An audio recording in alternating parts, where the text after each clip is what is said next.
Et donc Sophie GL a accepté de venir. C'est pas la première fois qu'on se retrouve ensemble autour de ce thème. Elle est sociologue, elle travaille à l'université de Paris 8 et elle va nous parler aujourd'hui de la pratique des jeunes sur les réseaux sociaux, de l'accès à l'information sur Internet et de la faiblesse malheureusement des régulations publiques. Bonjour, merci Sabine. Oui, je crois qu'effectivement, il y a un côté réconfortant à voir la prise en compte générale des problèmes associés aux écrans. Et je pense qu'il faut le voir juste comme un travail normal, c'est-à-dire que cette idée que les écrans pourraient magiquement résoudre nos problèmes, voilà, nous sommes conscients du fait que ce n'est pas le cas, et que ça nécessite en revanche que l'appropriation des usages des écrans, qu'on peut mettre à distance pendant une dizaine de jours, mais qu'on ne peut pas mettre à distance en permanence, nécessite tout un travail, en fait, de toute une mobilisation de la société. Et effectivement, les artistes sont aussi là pour nous aider à trouver des formes de médiation et de construction d'une distance, ce qui me paraît le plus important, et ça a été dit, d'une distance par la pensée, d'une réflexivité, d'espace de réflexivité sur les imaginaires et puis sur ce qui se passe avec les écrans. Alors moi je vais aller très vite, je ne peux absolument pas répondre exactement à la commande. Ce que je peux dire, c'est que voilà, j'ai récemment fait plusieurs enquêtes sur les pratiques numériques des adolescents. Pour le dire très rapidement, ce qui m'a frappé évidemment, c'est l'intensité de leur connexion. Un certain nombre de recherches ont montré que les adolescents étaient inséparables de leur téléphone portable, que les connexions étaient de plus en plus importantes.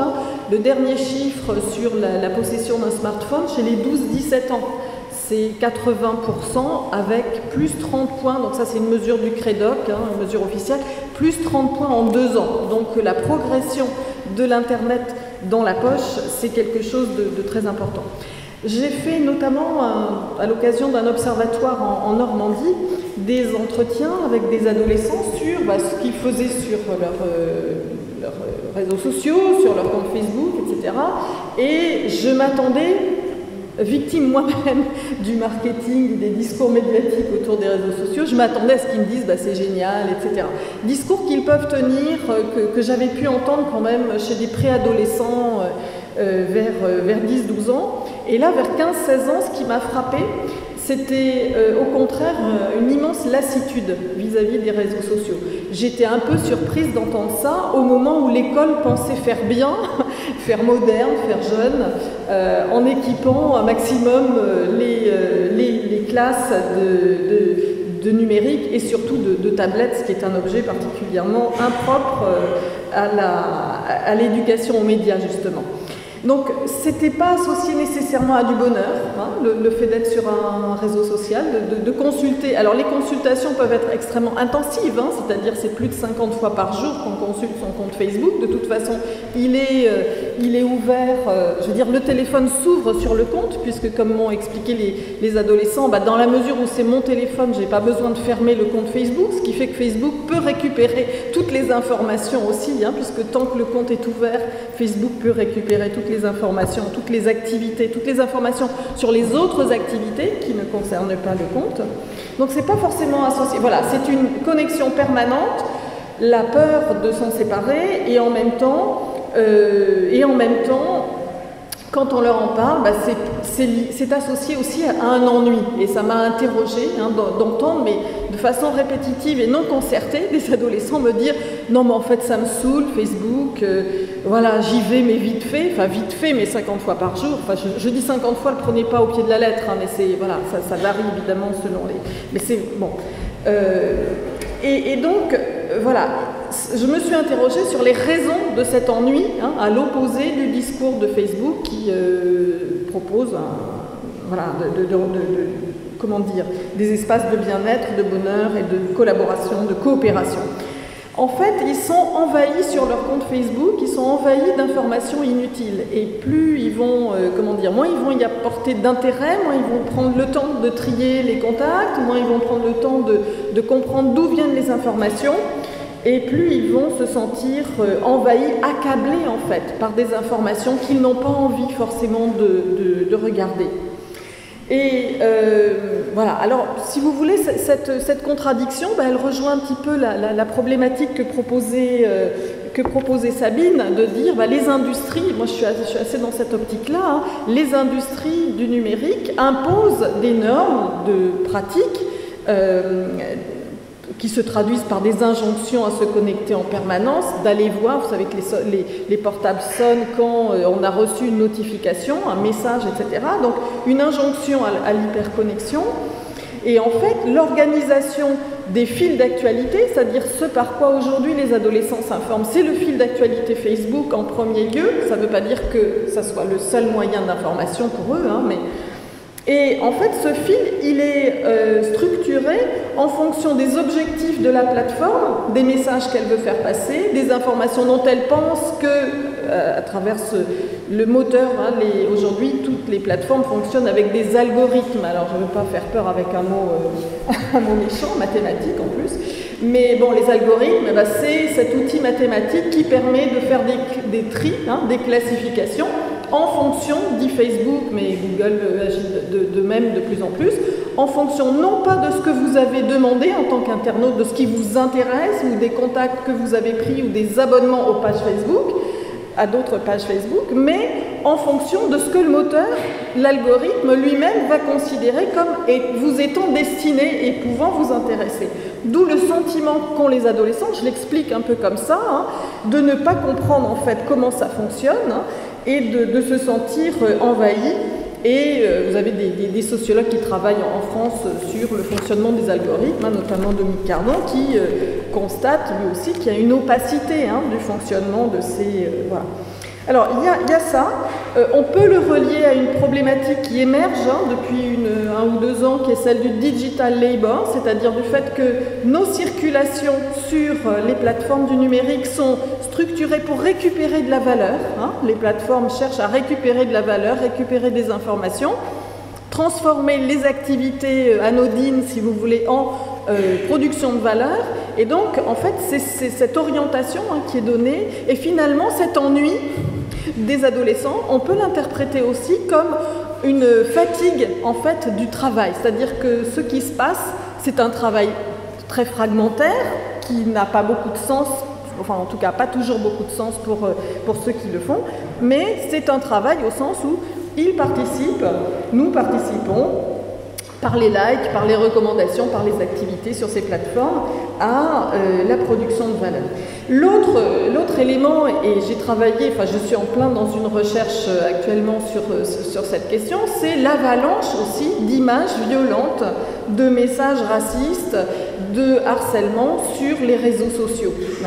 Et donc voilà, je suis en train j'ai essayé de comprendre comment les adolescents, face à ces images, d'abord j'ai été surprise, maintenant c'est de notoriété publique, mais j'ai quand même d'abord été très surprise que beaucoup d'images ultra violentes, propagande de Daesh, images comment dire, des pilotes brûlés, etc., puissent circuler sur Facebook, qui prétend en même temps faire le tri et proposer des espaces safe, hein, comme ils disent, messages racistes et aussi pornographiques. J'étais très surprise que de la vidéo pornographique puisse circuler sur les fils d'actualité Facebook, mais j'ai eu tellement de témoignages concordants qu'il faut se rendre à l'évidence. Alors, quelle régulation par rapport à cela ? Alors les régulations, elles sont différentes selon les supports. Je ne vais pas revenir sur la question du cinéma. C'est vrai que ce n'est pas parfait, la classification française du cinéma, mais ça existe, il y a des institutions, et donc il y a un système d'interdiction, hein. Il y a un contrôle de l'entrée en salle en fonction des classifications qui sont faites, mais je vous rejoins sur un point, c'est vrai qu'il y a des aberrations, hein. La classification d'Adèle à 12 ans, elle n'est pas logique, si vous voulez, par rapport aux critères de classification et puis la connaissance qu'on peut avoir, ne serait-ce que du sentiment de pudeur qui se développe très fortement, au contraire, chez les adolescents. Et donc là, je pense qu'il y a une fracture générationnelle entre ceux qui posent les interdits et puis la façon dont ça va être perçu par les adolescents. Je pense qu'on ne rend pas service aux réalisateurs en faisant ça. Il y a la régulation de la télévision, de la radio, qui est toujours l'apanage du CSA. Donc effectivement, il y a la signalétique qui est très connue. Moi, j'ai fait une grosse enquête qui a été publiée en 2011 dans un livre « Parents médias qui éduquent les préadolescents », où à la fois j'ai pu mesurer un certain nombre l'acquisition, l'appropriation, on va dire, de culture violente par les préadolescents, mais aussi l'importance des classifications. Et j'ai pu voir qu'effectivement, ces classifications, elles étaient un support important pour les parents et qu'ils s'en emparaient et que, en fonction de l'attention que les parents portaient à ces signalétiques, quels que soient les milieux sociaux, effectivement, ça avait des effets sur une moindre acquisition de violence, sur une plus grande distanciation vis-à-vis des images jugées violentes, classées violentes, et aussi sur un rapport à l'école. Bon, c'est la signalétique, la régulation, c'est les horaires de diffusion plus tardifs, mais c'est vrai qu'avec le système de replay, les horaires de diffusion ont été un petit peu, la régulation par les horaires est un petit peu malmenée, mais elle persiste quand même pour les programmes les plus, qui sont classés notamment 16 ou 18. C'est des campagnes, donc Janine Buisson en a parlé, donc des campagnes régulières qui sont faites par le CSA, notamment depuis la grande mobilisation qui a réuni beaucoup à la fois d'éducateurs, de psychologues, de pédopsychiatres, d'associations nombreuses. Je ne veux même pas, Christian Gautelier d'Enjeux Immédiats n'est pas là, mais on avait participé avec le CIEM, Enjeux Immédiats, à cette mobilisation pour obtenir que le CSA s'empare de la question de la télé avant 3 ans. Et donc, il y a eu quand même des mesures. On peut les critiquer, mais il n'y a aucun autre pays qui fasse davantage. Donc, la France est un pays assez contrasté, dirons-nous. Et donc, il y a quand même à la fois une interdiction formelle pour les producteurs et diffuseurs français de produire des programmes pour les bébés, pour les moins de 3 ans, et en même temps, ce sont les règles européennes, acceptation des chaînes qui sont autorisées en Grande-Bretagne notamment, mais elles sont accompagnées d'un message qui n'est pas forcément facile à comprendre pour les gens, un message qui dit ces programmes sont nocifs pour le développement des enfants. Les gens se disent oui, mais alors si c'est nocif, pourquoi c'est diffusé, etc. Parce qu'il existe une liberté. Parce qu'il y a il n'y a pas tout ce qui est nocif n'est pas strictement interdit. Et il y a pour les jeux vidéo, bien sûr, il y a PEGI, et notamment le site Pédagogeux qui explique un peu comment fonctionne PEGI, la classification PEGI, qui là aussi mérite d'être soutenue. Les images très violentes qui ont été montrées, ce sont des jeux qui sont quand même classés 18 ans. Donc il faut effectivement rappeler aux parents négligents que quand un jeu est déconseillé aux moins de 18 ans par l'industrie, c'est qu'il peut y avoir des bonnes raisons. Avec Internet, c'est plus compliqué. Alors, il y a des systèmes de filtres sur les moteurs de recherche, mais il faut en faire la démarche. Il y a la possibilité, même la nécessité, d'installer des logiciels de filtrage sur lesquels, malheureusement, l'attention des pouvoirs publics a baissé depuis 5-6 ans. Il n'y a rien sur les téléphones portables, alors que le Forum des droits sur Internet, qui a vécu à peu près jusqu'en 2009, quelque chose comme ça, avait au contraire préparé des décisions qui allaient dans le sens de la classification sur les téléphones portables, mais ça demandait un gros effort politique et pour tous les éditeurs. Et alors sur Internet, ce qui prévaut, c'est le principe d'autorégulation. C'est la directive européenne sur les services médias audiovisuels qui l'a fait. Cette directive, elle est aujourd'hui en renégociation. Vous remarquez qu'on est très peu informé par les médias sur les renégociations des directives européennes. En général, on est informé juste après pour dire « Ah oui, l'Europe, c'est scandaleux, etc. » L'Europe, c'est aussi des fenêtres de négociation, de mobilisation possible, mais c'est vrai que si les citoyens ne sont pas informés, parce que on a tous beaucoup de... on peut pas en profiter. Et aujourd'hui, il devrait y avoir plutôt un renforcement de la responsabilité des plateformes numériques qui se rapprochent en fait dans leur fonctionnement. Je pense à YouTube, je pense par exemple à YouTube, mais aussi pourquoi pas Facebook, etc. Toutes ces plateformes, elles ressemblent de plus en plus à des chaînes de télévision, or elles échappent elles ne sont pas soumises aux mêmes restrictions en termes de classification des programmes, en termes d'horaires de diffusion, etc. Donc voilà. Les lois sur la diffusion sur les réseaux sociaux, notamment d'images violentes, ont été renforcées récemment. Donc on a eu la diffusion d'images violentes portant atteinte à la dignité humaine. Le code pénal a été renforcé en 2007, en 2014. Tout récemment, donc le 28 septembre dernier, a été adoptée une loi par le Sénat, donc il faut qu'elle soit promulguée, mais ça devrait se faire très prochainement, qui est là pour sanctionner ce qu'on appelle le revenge porn, c'est-à-dire, vous savez, ces images pornographiques, enfin, ces images sexuelles qui sont diffusées au moment de la séparation des amoureux pour nuire en général toujours à la jeune fille et qui sont à l'origine de plusieurs suicides et qui font partie du stress très grand qui est vécu par les adolescents aujourd'hui sur Internet, comme associé quand même à un danger pour la réputation et voire pour la vie. Donc voilà, cette loi, effectivement, elle n'aura de valeur que si les adultes s'en emparent, que si les éducateurs sont au courant, que si, que si les adolescents sont au courant des risques encourus, puisqu'aujourd'hui, moi, les enquêtes que je mène me montrent qu'on est très au courant des risques pour les jeunes filles et pas du tout pour les garçons qui se permettent de diffuser des images qui portent atteinte à l'intimité d'une jeune fille. Voilà, il y a un règlement européen qui devrait entrer en vigueur très prochainement et renforcer la protection des données personnelles et donc de la vie privée. Donc vous voyez, il y a quand même des mesures qui se font, mais la grosse inconnue, c'est quand même l'autorégulation des plateformes, Twitter, Facebook. Il y a beaucoup d'opacité. Ce qu'on comprend, c'est que les équipes qui sont... ces grandes plateformes sont des machines, qui fonctionnent essentiellement sur la valorisation financière. Donc en fait, elles investissent très peu, elles ont des chiffres d'affaires qui sont sans commune mesure avec leur valorisation en bourse, et elles investissent très peu sur le contrôle et sur le filtrage des contenus, puisque précisément ce qu'elles cherchent à faire, c'est que les gens soient le plus possible, que les internautes soient le plus possible et le plus longtemps possible sur leurs espaces. Donc, tant que ça ne leur sera pas imposé de façon un peu plus drastique, ça ne va pas avancer.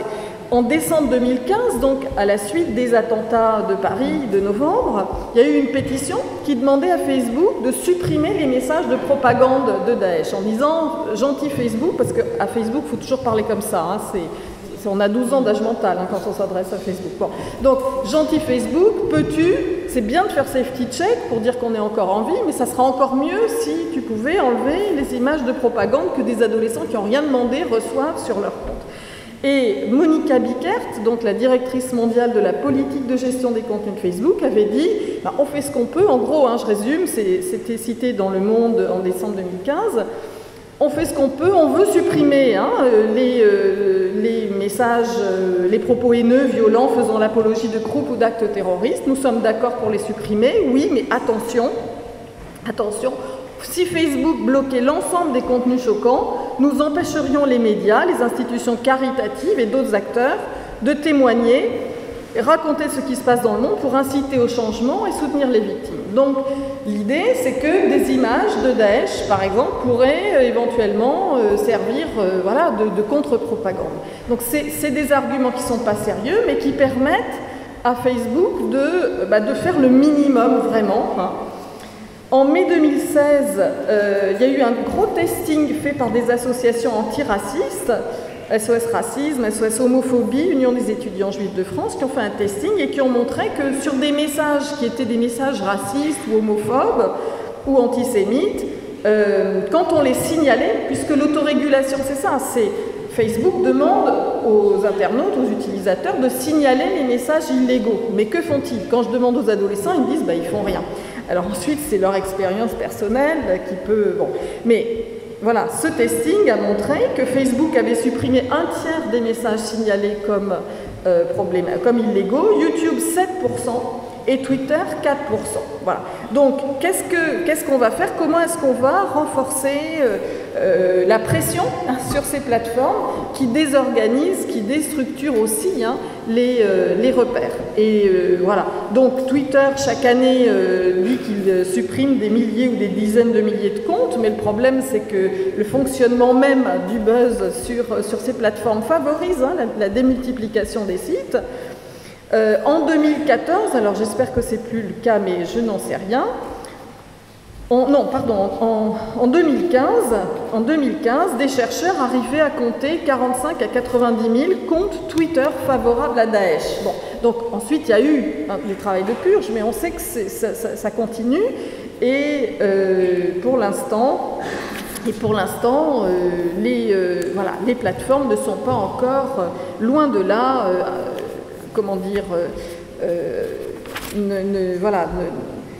restent dans cette logique assez ambiguë de favoriser la liberté d'expression et donc de ne pas mettre les moyens sur les images. Ce qui m'a été dit aussi, par exemple, par une personne qui travaille à la Commission européenne, c'est que ces images sont parfois, les images qu'il faudrait trier et interdire sont tellement violentes, notamment sur YouTube, que les personnes qui effectuent le tri sont en grande difficulté psychique. Voilà, donc ça donne un peu une idée de ce qui peut arriver aussi à d'autres moins avertis.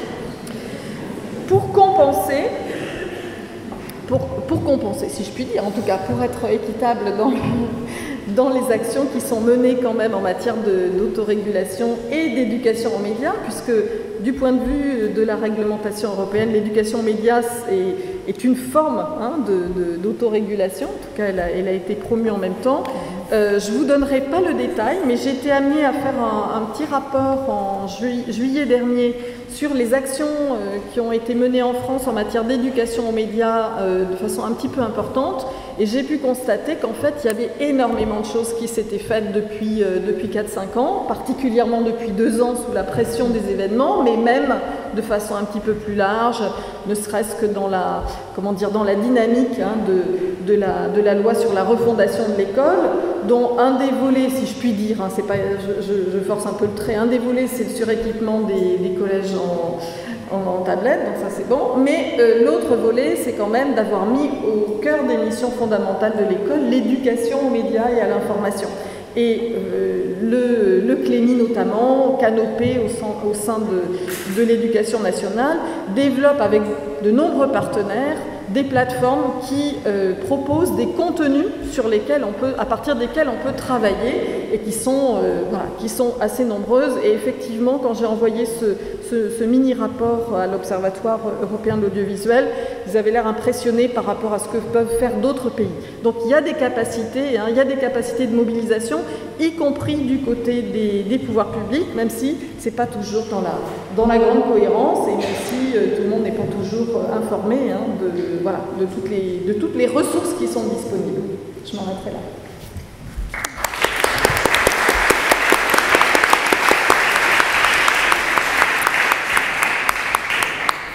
Alors merci Sophie GL d'avoir tenu le timing. C'est très concentré. En fait, je pense que ton propos il mériterait beaucoup plus de temps, voire même une matinée qui devrait être consacrée au fond à cette notion de liberté et monde numérique. Et je pense que ça pourrait être l'objet d'un colloque, parce que cette notion est extrêmement dévoyée actuellement. Oui, donc je pense que ça serait intéressant.